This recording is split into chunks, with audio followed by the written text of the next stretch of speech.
United Airlines has been around since 1926 and is the sixth largest airline in the world. United makes billions of dollars a year, connecting to 73 countries with more than 148 million customers. However, such a situation can destroy the business and market share of a company.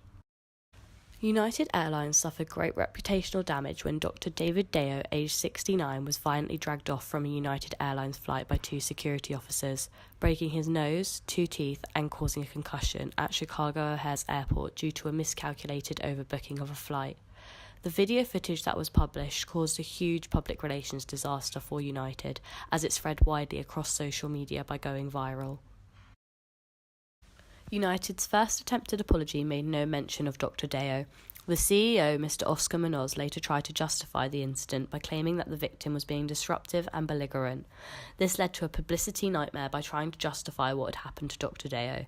The day after the first apology, Mr. Munoz released another statement, taking full responsibility in order to try and rebuild United's reputation. As the public relations scandal was unfolding, it was angering many of their customers. United were going to be making a great loss as potential customers would decide to boycott due to the treatment the passenger received. United's business had a devastating consequence as there was a losses of $250 million since the crisis. United shares fell by 6.3% in the pre-market, dropping by $1.4 billion after the passenger removal controversy.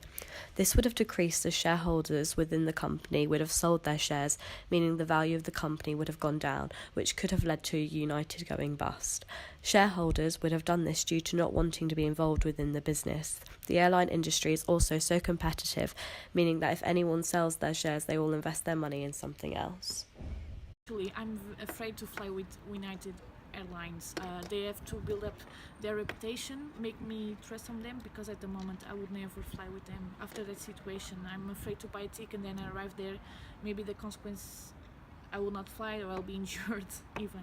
The strategy United Airlines would have used in order to rebuild their reputation is to firstly take responsibility for their actions, secondly to make sure that they sound sincere within their apologies and to show remorse, and lastly to guarantee that what has happened will never happen again and that what has happened will be fixed. Angering customers is a huge issue for the company. This is due to the airline industry being so competitive. There are low-cost airlines available, therefore people today have the option to choose who they fly with, and therefore will not pick an airline with a bad reputation of customer service. In order for United to make sure that potential customers do not boycott the company, this will be a huge... United responded by pledging that they will not use law enforcement to remove customers from flights. In addition, the airline said that they would reduce all incidents of overbooking on flights and offer a compensation of $10,000 in order to remove someone from a flight. United also gave a full refund to every passenger that was on the flight from Chicago. United could have avoided the scandal if they had just apologised immediately. In fragile circumstances of issues management, people will analyse every word used. Mr. Munoz should have been more careful with how he described Dr. Deo. When he made his fourth apology, critics could have said that the apology was too late. However, it was still a proper response needed. In order for good crisis management, United should have looked at the perspective of customer service in order to avoid losing their reputation. Big companies such as United will have a response plan for all possible crises and scenarios. However, their response to this may have gone wrong due to, for example, management not listening to the experts. In order for the airline to restore their reputation, they would need to spend millions for internal reviews. The crisis management had two sides to it, being the operational issues and the public's perception. The lesson learned is that public needs to be dealt with first. Ethics plays an important role when it comes to what the airline want to achieve and what is the right way of going about it.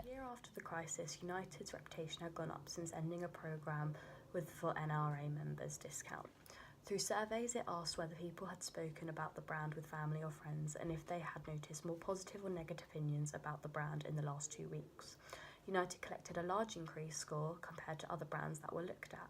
However, it's also said that although Munoz had a good attempt in improving United's operational efficiency and relationship with employees, his initiatives had not resulted in good customer service, and they have continued to have other PR incidents which continues to bring the airline down. They would focus on one problem that went viral and then still continue to have arising issues of bad publicity. For the future, it's important that United will have a strategy plan in place for whether there is a show of reputation damage and focus on their responsibility for service, care and safety.